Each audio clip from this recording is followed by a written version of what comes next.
학교를 제가 20대 때는 그랬어요. 저는 스스로를 진보주의자라고 생각했고 해방 운동을 하고 있다고 생각했고 레디컬이라고 생각했고 레디컬까지. 혁명을 꿈꿨고 하지만 저는 더 이상 제가 진보라고 생각하지 않아요. 좌파라고 생각하지 않아요. 그렇다고 우파라고 생각하지도 않습니다. 아 뭐죠? 전 입니다. 어.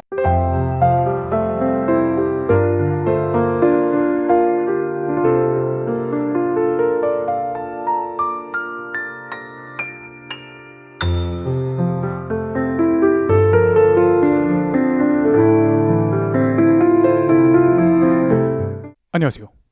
SPNSTV의 조준호 PD입니다. 오늘 저희 역사 테라피 시즌 1 마지막 회에 오신 것을 환영합니다. 저희 그래서 뭐 지금 13편 동안 이제 다양한 얘기들이 많이 나왔어요. 다양한 인물들과 초반에는 저희가 조금 두서없게 시작하긴 했는데 중간에 지금 가면서 이제 한국사의 좀 모던 히스토리 쭉 한번 훑은 것 같거든요. 그 전부터 이제 결국에는 지금 6.25 여기까지 이제 저번 편에 저희가 종지부를 찍었는데 여기서 저희가 드는 배운 생각들을 일단 먼저 좀 공유를 하고 시작을 하면 좋을 것 같아요. 일단 저 같은 경우에는 한국에서 학교를 안 나온 사람으로서 이거 사실 진짜 뻥 안 치고 아는 게 하나도 없었어요.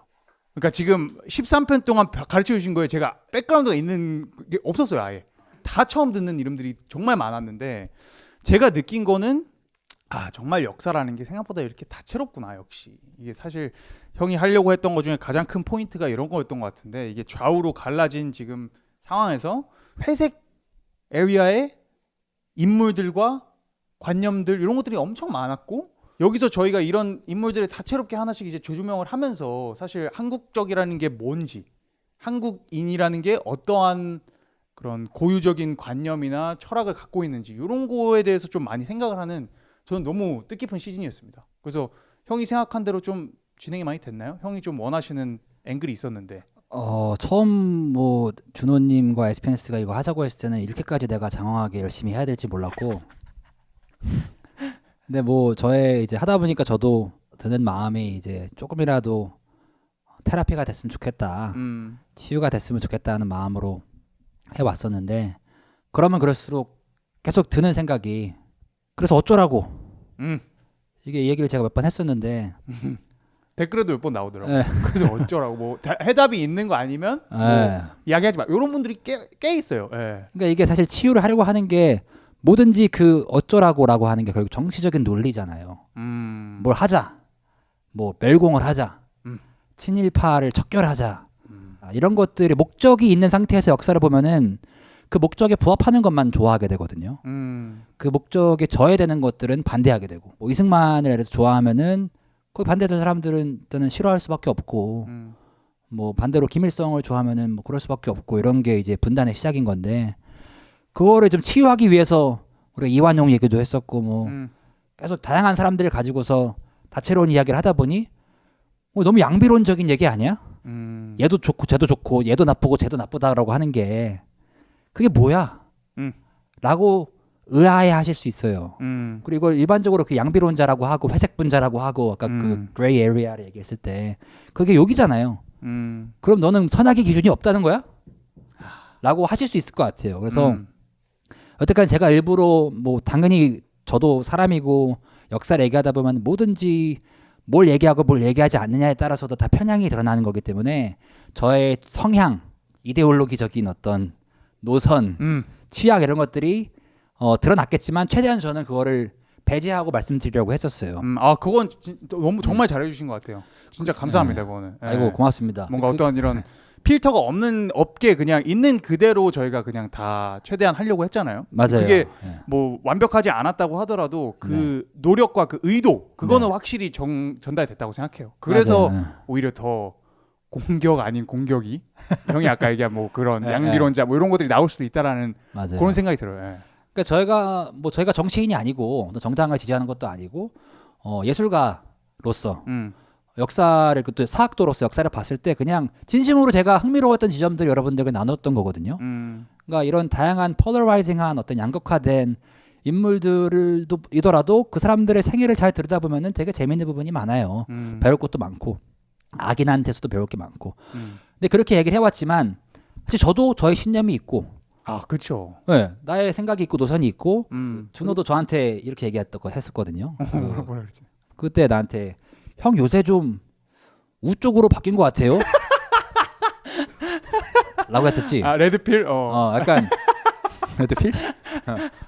그러니까 나 레드. 일반적으로 생각했을 때 어쨌든 뭐 급진적인 이야기들을 많이 해왔었기 때문에 진보적인 이야기들 많이 해왔기 때문에 나는 좌다 진보다 뭐 한겨레에다 칼럼을 오랫동안 기고했었고 한겨레 신문에다가 그리고 동물권 운동을 하고 비건 운동을 하고 하면은 뭐 이제 wokeism, PC 뭐 아니면 진보 해방, 동물 해방, 물결 뭐 이렇게 하니까 그렇게 생각하셨을 것 같아요. 그리고 실제로 제가 20대 때는 그랬어요.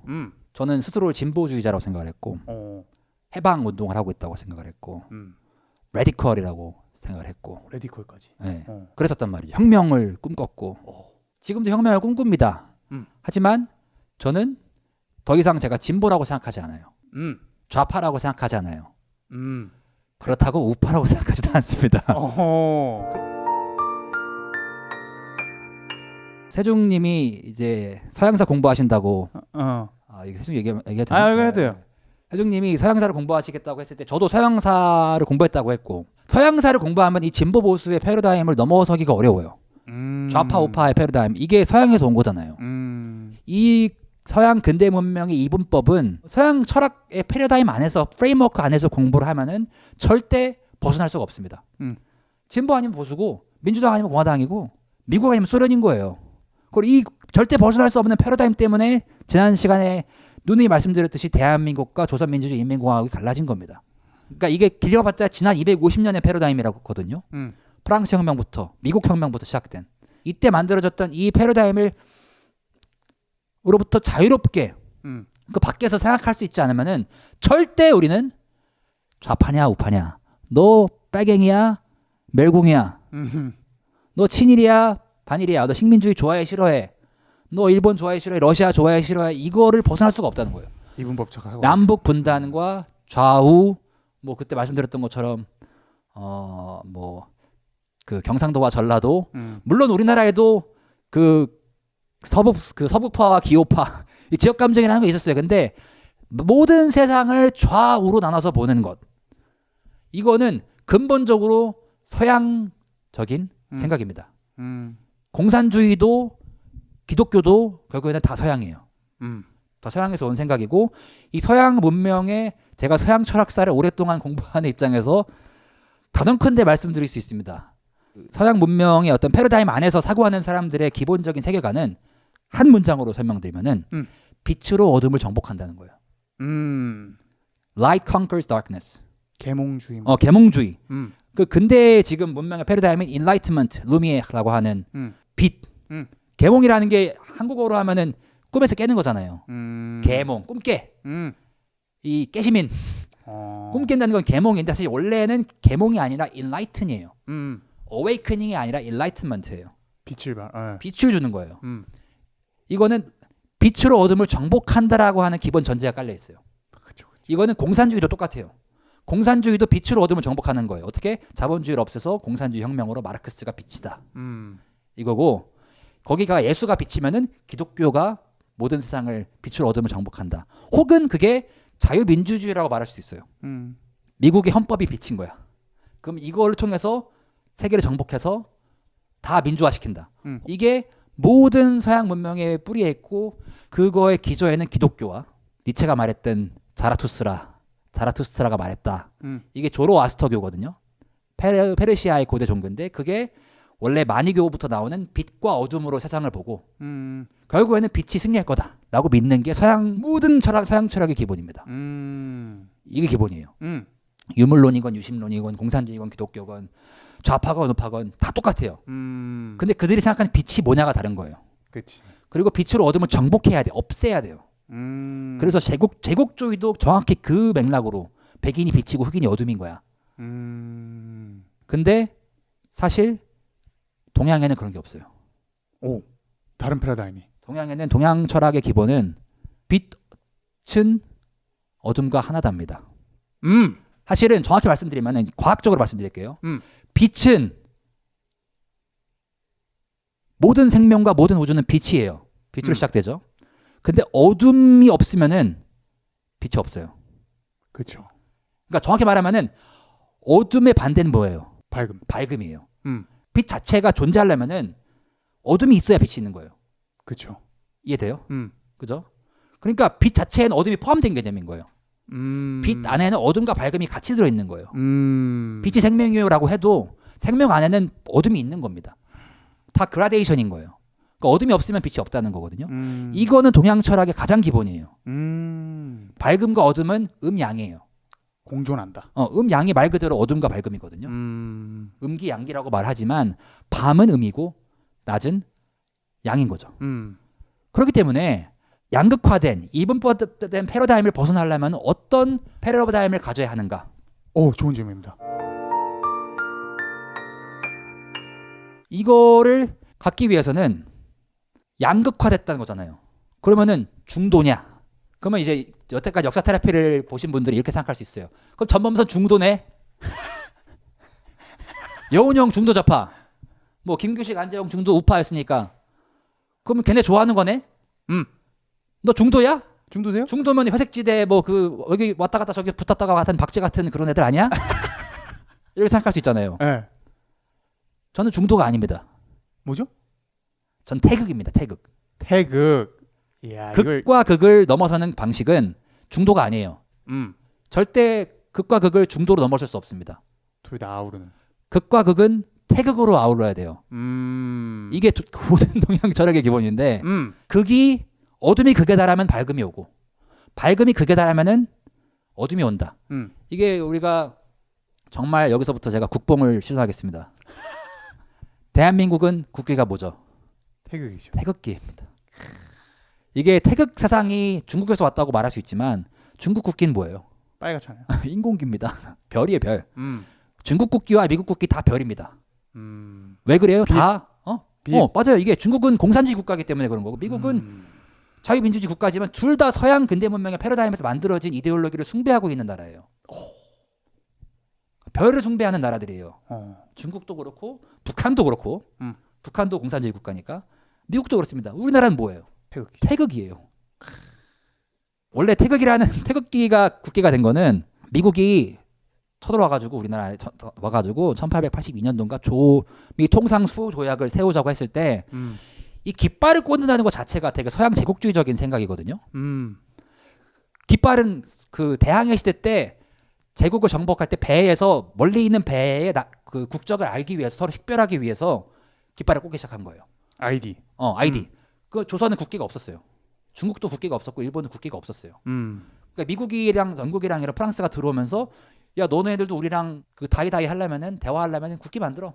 그래서 미국이 갑자기 강제적으로 이제 조미 통상 수요 조약을 맺으려고 했을 때 강화도 밖에 나와가지고 야 들어와 배 올라와 이제 너네 이제 문 열어 우리랑 통상해 거래해. 지금 트럼프가 이렇게 우리 불러가지고 관세 매기는 것처럼 똑같은 거예요. 너네 이제 그 개방해가지고 국호 개방해가지고 우리랑 거래해. 싫어했는데 어쩔 수 없이 그냥 하게 된 거야. 그때 이제 야 근데 너네 국기 없어? 국기도 없으면 무슨 나라야 국가가. 근데 국기라는 거는 사실 깃발 꼽는다는 게 뭐예요? 영토 정복한다는 거거든요. 이게 굉장히 제국주의적인 프로토콜인데 없으니까 급조한 거예요. 누가? 통역관이. 당시 이제 중인 계급에 계셨던 성함 혹시 찾아보실 수 있어요? 태극기 아무튼 태극기를 당시에 통역을 하던 사람이 명령을 받고서 급조해서 그린 거야. 그래서 그분이 그린 게 태극인 거예요. 근데 이미 그 전에도 우리 조선 왕조에서는 태극을 써왔어요. 문양으로. 왜냐면 오경석인가? 그 사람이 역관이었어요? 맞아요. 오경석 씨, 샤우라트 경석. 오경석? 오경석님이 아무도 모르잖아. 그러니까. 오경석이란 역관이 위에서 시켜서 그린 거야. 근데 그리는 건 또 양반이 안 하거든. 야 하나 만들어서 그린 거야. 나중에 그게 이제 어떠한 또 경쟁 구도를 거쳐가지고 대한민국의 공식 국기까지 만들어진 거에 대해서는 또 얘기가 길겠지만 어쨌든 그렇게 만든 건데 이 태극의 가치는 이미 조선 왕조에서부터 계속 왔었고 더 중요하게는 3.1운동을 개화파와 개벽파, 천주교, 기독교와 동학, 천도교가 같이 연합을 해서 만든 이 사람들이 그리고 3.1 운동을 통해서 만든 상해 임시정부가 태극기를 국기로 선정을 했다. 물론 그 전에 대한제국 국기기도 했었어요. 이거는 국민들한테 공명하는 어떤 가치가 있었던 거거든. 이 태극의 가치가 뭐냐? 화합. 태극의 가치는 말씀드렸듯이 극과 극이 통한다는 겁니다. 양이 하나다. 근데 이게 중국에서 많이 생각하는 태극은 흑백 태극 잘 알죠? 인양. 도교 상징, 인양 상징하는 그 도교 상징인 동그랗고 좌우 태극입니다. 점점 하나씩 있고. 그리고 점점 하나씩 있고 점은 그게 뭐냐면은 그게 극에 달하면은 다른 극으로 통한다는 그 상징이에요. 그러니까 음기 안에 양이 있고 양기 안에 음이 있다. 이건데 우리나라의 태극은 그게 아니죠. 흑백이 아니죠. 뭐죠? 빨파. 빨파 태극입니다. 네.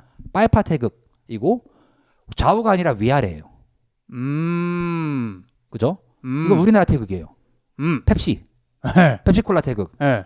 이게 중국 태극은 이렇게 안 써요. 우리나라는 3태극도 쓰기도 하는데 노란색 넣어가지고 대부분 이게 그 빨간색 파란색 태극을 써요. 이 장기는 왜 빨간색이에요? Rising Sun입니다. 일본 태양의 뿌리 니폰이 이제 Country of the Rising Sun인 거야. 그래서 우길 승천기가 뭐냐면은 그 일본의 빛이 하늘로 올라가가지고 그 태양의 빛을 발하는 거죠. Light conquers darkness예요. 빛으로 어둠을 정복한다. 이것도 일본 제국의 이데올로기였어요. 그 일본 제국의 빛은 뭐야? 천황이에요. 그러니까 일본의 국기는 그냥 오직 햇님, 오직 태양. 북한의 태양은 누구예요? 김일성이에요. 그죠? 그 우리나라의 태극은 우리나라는 왜 태극기냐? 태극기며 일본은 태양을 숭배하는 자기들이 자부심 갖는 게 가장 극동에 있기 때문에 태양이 가장 먼저 떠오르는 나라라고 자부하거든요. 우리나라는 왜 이런 빨간색 파란색 태극기를 썼을까에 대한 고민이 있고 여기서부터는 자 오직 전범선의 설입니다.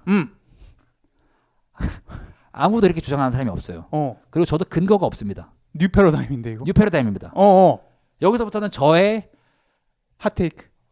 하이포테시스고 이론이고 제가 명상을 하다가 깨달은 바입니다. 오케이. 동해 바다에 가서 고성에서 청간정이라는 데 가가지고 이제 보다가 우리나라가 왜 태극이 빨간색 파란색일까? 그럼 동해 바다에 가서 해돋이를 본 적이 있어요? 본 적은 없어요. 개인적으로. 없어요? 해돋이를 본 적 해돋이 보신 분 있어요? 해돋이 본 적 있죠? 뭐 상상이 되잖아요. 자, 태극의 뜻이 뭡니까? 밤이 깊으면 낮이 오고 낮이 깊으면 밤이 온다는 거죠.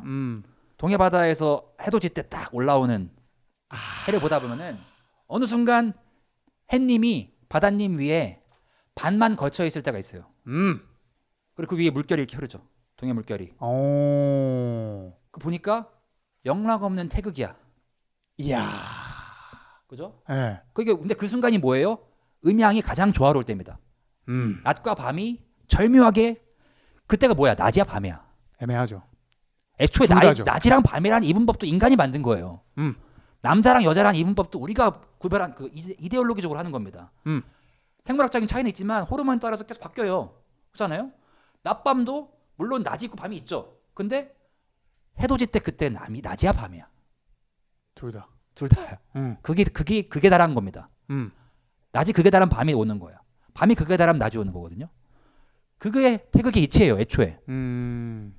그때 태극이 딱 이렇게 물결 이렇게 왔어요. 자, 제가 말씀드리지만 이건 제 피셜입니다. 전 피셜. 전 피셜입니다. 근데 우리나라 이름이 뭐예요? 일본의 이름이 Rising Sun. 우리나라 이름 뭐예요? 조선입니다. 오케이. 조선이 뭐예요? 뭐요? 모닝캄이에요. 모닝캄. 고요한 아침의 나라입니다.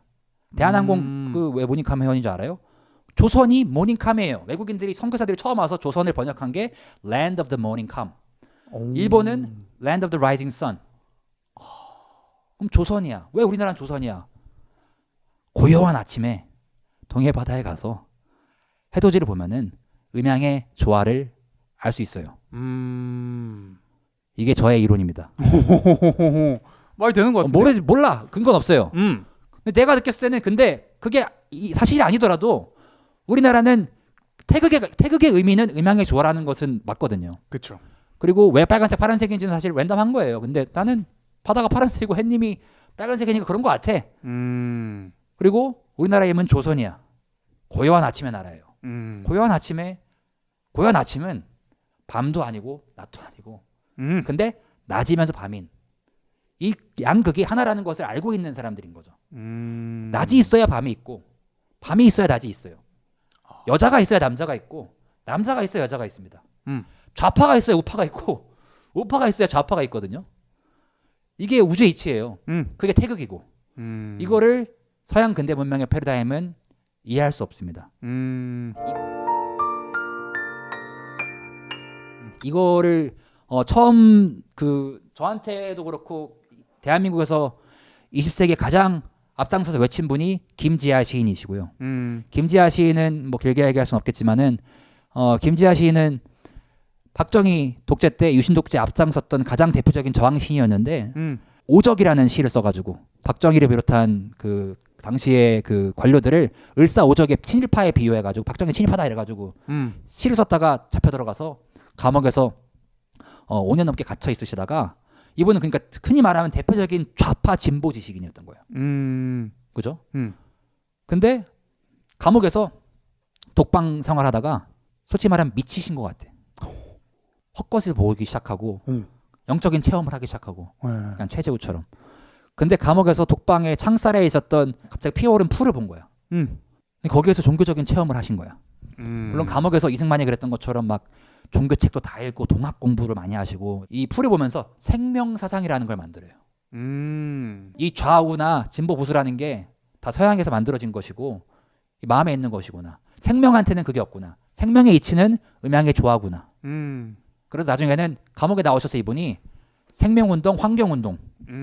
저는 이제 환경운동을 하면서 이분의 사상을 알게 되었고 김지아라는 이름은 가명이에요. 언더그라운드 킴이에요. 언더그라운드 킴. 아 지하. 김영일이라는 분이시고 원래는 그만큼 당시에 지하에서 민주화운동, 반독재 투쟁, 통일운동 하시는 분들 사이에서 이제 가장 대표적인 영웅이자 독재 희생양이었고. 근데 이분이 근데 80년대에 나오시더니 갑자기 생명운동 더 나아가서 한살림운동이라는 걸 합니다. 우리 한살림 아시죠? 마트 아니? 마트. 그거 운동의 시작이에요. 그래서 이분이 쓰신 한살림 선언을 꼭 읽어보시기를 추천하는데요. 한살림 선언에는 이 제가 말씀드리는 이 서양 근대 문명의 이분법적인 패러다임을 넘어설 수 있는 우리 안에서 있는 동학부터 시작하는 더 내려가서 최치원의 풍류도까지 내려가는 이 한반도의 우리 내면에서 있는 우리가 가보지 못했던 길. 그것은 결국에는 태극의 가치다. 이거를 여러 이름으로 할 수 있지만 한살림으로도 얘기할 수 있고요. 결국은 다 한살림이다. 지구에 있는 모든 생명들이 무생명이 한살림이다. 미국이든 소련이든 좌파든 우파든 남한이든 북한이든 여자든 남자든 다 어차피 한 집안 한살림이고 이들 사이에서는 결국에는 극과 극이 있겠지만 극과 극이 통하고 음양의 조화가 있어야 된다. 라는 주장을 펴는 게 한살림 운동이고 생명 운동이었습니다. 그래서 이거를 김지아 선생님은 나중에는 독재 투쟁 운동 때 계속 청년들이 그 80년대 말 90년대 초에 분신 자살을 했었어요. 일제 때 독립운동 하듯이 민주화 투쟁할 때도 굉장히 극렬하게 하셨던 분들이 많거든요. 맞아. 근데 김지아 시인은 어떻게 보면 독재 투쟁의 선배인 거야. 가장 오주야. 박정희한테 가장 탄압당했던 박정희가 제일 싫어했던 시인이었어요. 진보의 대명사였던 거야. 근데 이 양반이 갑자기 조선일보의 칼럼을 쓰면서 죽음의 구판을 걷어치워라 라고 얘기했어요. 그 말이 뭐냐면은 너네 이 후배들 대학생 진보운동하는 친구들 분신자살 하지 마라. 그만 죽어라. 진보보다 네 생명이 중요하다. 스피리추얼한 얘기를 갑자기 하기 시작합니다. 그러니까 진보 입장에서는 뭐야? 변절자지. 이 양반은 중도로 가셨나 뭐 이런 건가? 그렇지. 아무리 넘사벽 스펙이 진보 스펙에서는 넘사벽이었는데 마르타 거의 무슨 성인이었는데 변절한 게 된 거야. 심지어 이분 나중에 박근혜 대통령을 지지했어요. 자기를 감옥에 갖고서 고문시켰던 박정희의 딸인데 원수의 딸을 용서하면서 지지했어. 왜? 이제는 여자가 대통령 할 때가 됐다. 그때쯤 됐을 때는 김지아 선생은 노망났다. 그래서 이분이 한 4년 전에 돌아가셨거든요. 3년 전에. 최근이시구나. 최근에 돌아가셨습니다. 근데 그분 장례식에 굉장히 많은 분들이 안 갔어요. 그러니까 말년에 굉장히 불우했고 실제로 말년에는 정신이 오락가락하는 것 같은 증세가. 느낌이었어요. 왜냐하면 고문 후유증이 너무 심했기 때문에 실제 그런 고문 후유증으로 영적인 체험을 하셨던 것 같아. 근데 이분이 예언을 하십니다. 무슨 예언을 했나요? 한류를 예언하십니다. 그리고 한류는 사실상 풍류다. 한류의 뿌리는 풍류에 있다. 우리 신라 시대 때부터 더 나아가서 고조선 단군 왕검이 만들었던 홍익인간 정신, 이화세계 정신, 그리고 고은 최치원이 얘기했던 풍류도의 접하군생의 정신, 이런 것들이 다 결국에는 풍류의 도구, 바람과 흐름의 길이고, 이런 것들이 한류로 드러날 것이다. 그 당시엔 한류가 없었을 때이기 때문에 한류를 예감합니다. 언제 예감하냐면은 월드컵 때, 02 월드컵 때 예감을 합니다. 이게 난 진짜 음악하는 사람으로서 기가 막히고 코가 막히는 말씀하시는데, 해돋이 태극로는 접니다. 김지아 선생님한테 제가 이렇게 누명을 씌워드릴 수는 없어요. 김지아 선생님의 태극로는 뭐였냐면은 월드컵이었습니다. 월드컵 때 박수 쳤던 거 기억 못하죠? 대한민국 땅 이거 아니야? 맞아요. 따다 대한민국 이거 있잖아요. 이 박수가 사실 되게 많은 주목을 받았었죠. 왜요? 이게 박수 어떤 그 썰까지 있었냐면 이 박수 때문에 외국인 선수들이 헷갈려한다. 살짝 최면을. 이게 왜냐하면 음악적으로 보면 이게 정박이랑 엇박이랑 묘하게 섞여 있어요. 정박이라는 거는 그러니까 서양 음악은 무조건 정박입니다. 로큰롤 쿵쿵 따근 쿵쿵 따근 디스코 따추 따추 따추 펑크 다 똑같아요. 재즈도 다 정박이. 정박이라는 것은 원에 꽂히는 거거든요. 엇박은 뭐냐면은 레게 짜 뒤에서 엇박. 그렇죠. 이게 서양 근대 문명은 다 정박이에요. 클래식 음악은 다 정박입니다. 군가도 다 정박이에요. 군가에서 엇박하면 말이 안 되죠. 사나이 뛰는데 사나이로 뛰잖아. 그러니까 엇박은 게을러요. 반말리 형 같이 항상 이제 칠링하시는 분들이나 이제 엇박을 좋아하시는 거예요. 피스 외치시는. 근대화하기 싫은 사람들. 빨리 근면성실하게 새마운동 하려 그러면 엇박이 없어야 돼요. 진짜 이게 중요한 겁니다. 음악하는 사람 입장에서 너무 중요한 거거든요. 이게 정박은 서양 문명은 정박이에요. 근데 대부분의 그 식민지들 자메이카 같은 엇박이에요. 근데 대한민국은 뭘 했냐? 따다 으따따 한 거야. 따다 으따따. 이게 따다 으따가 말이 안 되는 거야.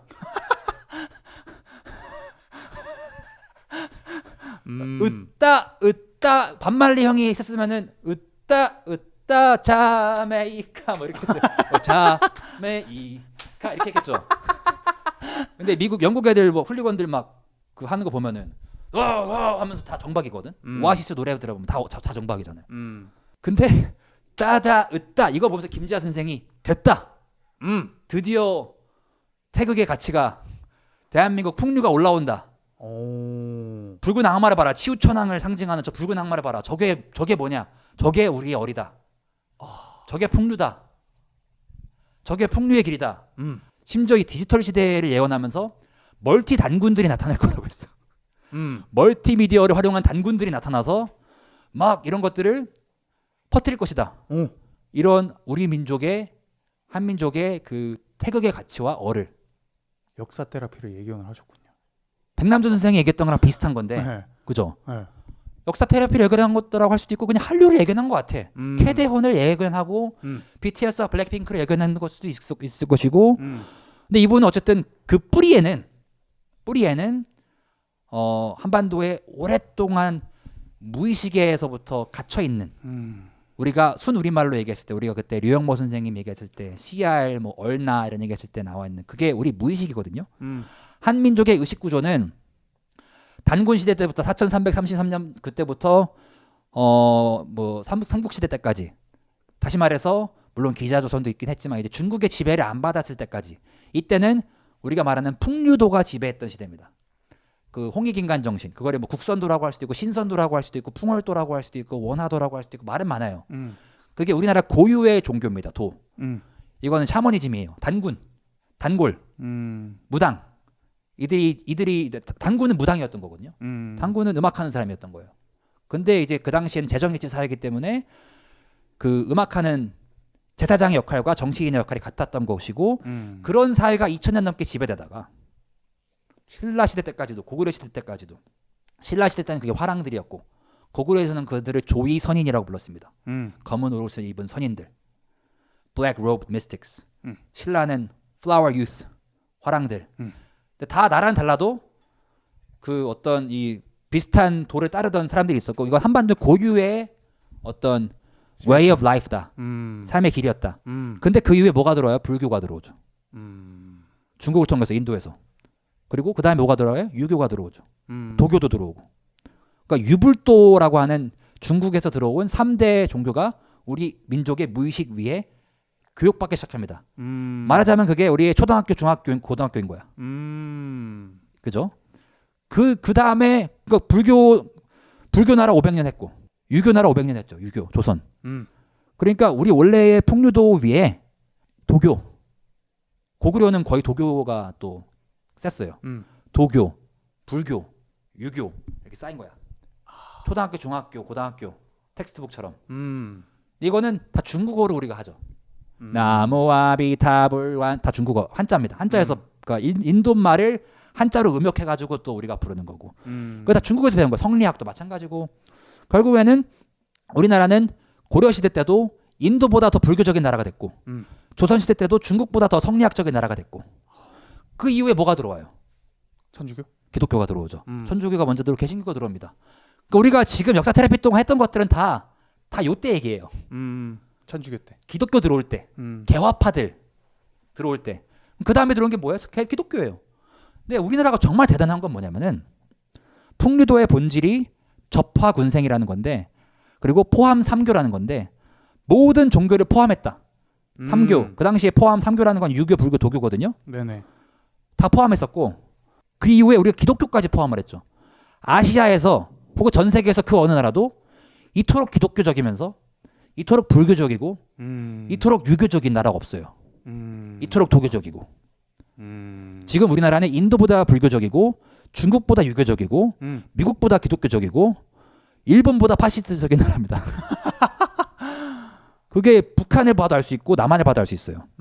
이게 근데 여태까지는 우리한테는 식민지 컴플렉스가 있어서 여태까지 우리는 무조건 조선시대 때까지만 해도 중국 따라가자. 중국의 속국이다 우리는. 그 다음 일제시대 때는 우리 일본의 속국이다. 일본 따라가자. 그 다음에는 우리 미국의 속국이다. 혹은 소련의 속국이다. 미국이나 소련 따라가자. 이게 우리한테 주어진 길이었습니다. 우리의 길은 여태까지는 중국으로 가거나 일본으로 가거나 미국, 소련으로 가는 길이었어요. 근데 김지하 선생님이 말한 거는 이제 그거 필요 없다. 그 길로 가면 망한다. 그 길로 가면 나눔, 옮김, 죽임, 분열, 투쟁 밖에 없다. 우리가 살 고민을 하려면은 살아나려면 한살림이 되려면은 글로 가면 안 된다. 풍류로. 우리의 길로 가야 된다. 우리가 원래 갖고 있었던 이 태극의 가치를 살려서 정박과 엇박을 섞고 밤과 낮을 조화롭게 하고 음향이 조화로운 극과 극이 태극으로 하나 되는 그게 유일한 통일의 길이다. 유일한 평화의 길이다. 라고 주장을 하셨어요.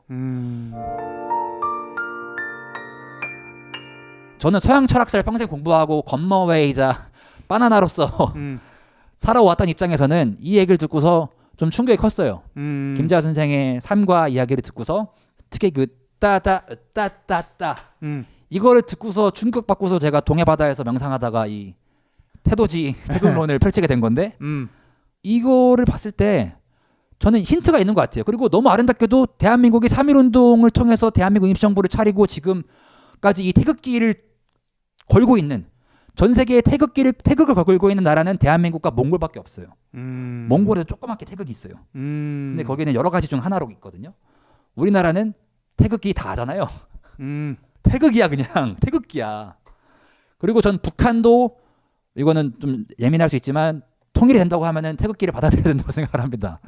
태극의 가치가 정말 유일하게 지금같이 분열된 사회에서 동양과 서양이 분열되고 남한과 북한이 분열된 사회에서 심지어는 중국과 미국도 태극기의 가치를 받아들여야 된다고 생각을 해요. 너무 분열이 되고 있잖아요. 지금 미국도 너무 분열이 되고 있고 시진핑도 지금 축출된다는 소문이 있는데 너무 분열된 이 세상에서 지구촌이 두 개로 갈라진 세상에서 우리 같이 사이에 끼인 존재 틈바구니에 끼어있는 대한민국이 과연 여기서 또다시 중국의 길을 갈 거냐, 미국의 길을 갈 거냐, 소련의 길을, 러시아의 길을 갈 거냐, 일본의 길을 갈 거냐를 고민하다는 것은 마치 우리가 졸업한 초등학교, 중학교, 대학교를 다시 들어가자. 학사, 석사, 박사까지 다 했는데 다시 하자. 아니면 포스트닥 더 하자. 이거랑 비슷하다고 생각해요. 저는 이제는 우리가 졸업을 해서 진짜 독립을 해서 제 갈 길을 가야 된다.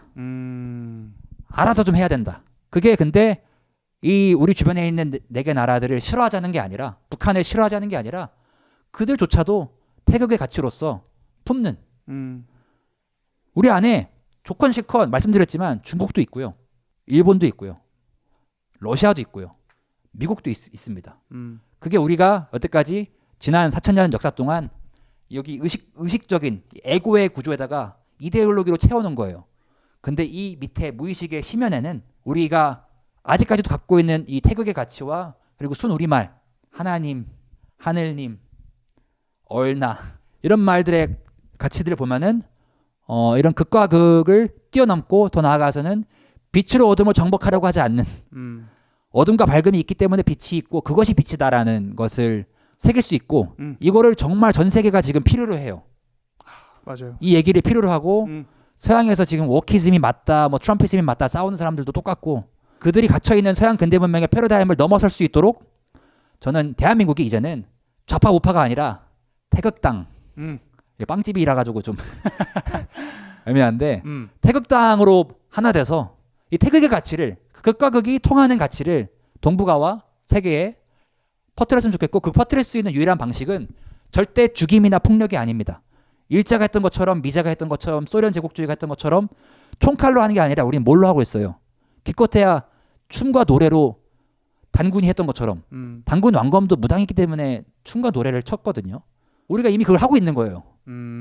모르는 사이에 우리가 이미 이 민족의 자존감을 회복해서 춤과 노래로 전 세계를 정복 아닌 정복을 하고 있어요. 그들의 마음을 얻고 있어요.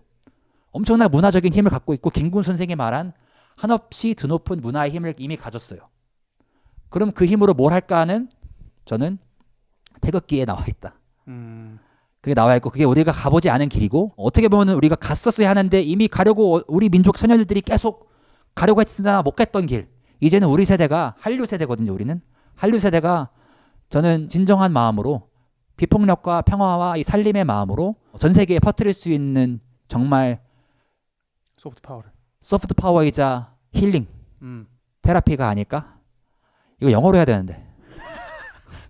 아 진짜 근데 이게 들으면서 국뽕도 많이 차오르고 이거 차도 돼요 이거는. 네, 저는 또 드는 생각이 이제는 우리 그 대한민국이 조금 그 안창호 선생님의 민족 개량으로 돌아가는 것 같은데 근데 이게 그냥 단순히 공부가 아닌 것 같아. 이제는 이 다음 교육은 조금 더 영적인 수준의 그걸로 맞아요. 다시 돌아가는 게 되게 중요한 것 같아요. 그러니까 지금은 맞아요. 이제는 막 책으로 뭔가 이걸 배워서 이런 거라기보다는 어떻게 보면 뭐 춤 노래가 어떻게 보면 하나의 그런 영혼을 좀 이렇게 좀 채널링하는 그런 수단이겠지만 그런 거를 좀 더 우리가 영적으로 더 성숙해지고 나아갈 수 있는 그 길이 이제는 대한민국이 좀 가야 하면 좀 좋을 길이 아닐까라는 생각이 들고 맞아요. 그런 면에서 참 진짜 형이 또 이번 그 역사 테라피 저희 시즌 같이 한 게 너무 영광이고 저도 진짜 많이 배우고 저도 영광입니다. 너무 많이 배우고 정말 여기 있는 사람들이 다 저희 또 시청자분들이 다 정말 많은 영감을 힐링을 받았다고 생각합니다. 저는 결론적으로 진보가 아닙니다. 이거 하이라이트 쓸게요 앞에. 예. 진보와 성장과 발전을 주장하는 게 아니라 태극 그리고 성장 대신 성숙 발전 대신 발효. 우리나라는 지금 우리나라에서 일어나는 현상은 정말 이 항아리에서 오랫동안 푹 고아서 미국도 넣고 중국도 넣고 일본도 넣고 소련도 넣고 흑인 음악 백인 음악 다 넣어가지고 엔가도 넣고 다 섞어가지고 거기다가 이제 기본을 갖고 있는 우리 판소리랑 굿이랑 다 해가지고 푹 고아서 우러나가지고 지금 이 된장 같은 맛이 나오고 있어요. 비빔밥 같은. 이게 옛날까지는 이게 창피한 거였거든요. 우리 게 뭔데? 근데 다 우리 건 거야. 다 우리 거야. 미국 것도 우리 거, 일본 것도 우리 거, 북한 것도 우리 거, 북소련 거 다 우리 거야. 다 품은. 이거 다 품어서 그리고 승화시켜서 아예 난생 처음 보는 새로운 K-팝이라는 걸 만들어냈어. K 드라마. 서양계들이 무시하다가 이제는 야, 이거 뭐야? 음. 이렇게 되잖아요. 그래서 한류는 풍류다. 이게 정말 푹 고와서 오랫동안 묵어 있었던 지금 된장 같은 맛이 이 제 멋이 나오고 있다. 그래서 그런 시대가 됐기 때문에 여기서부터는 저는 진보가 아닌 발효, 성숙으로 가는 태극의 시대가 왔고 그거를 저는 SPNS가 아유. 앞으로 잘 이끌어 가졌으면 좋겠다. 라는 마음으로 마무리. 역사 테라피를 마치겠습니다. 네, 너무 감사하고 저희 또 이제 이번으로 끝나지 않습니다. 돌아올 거예요.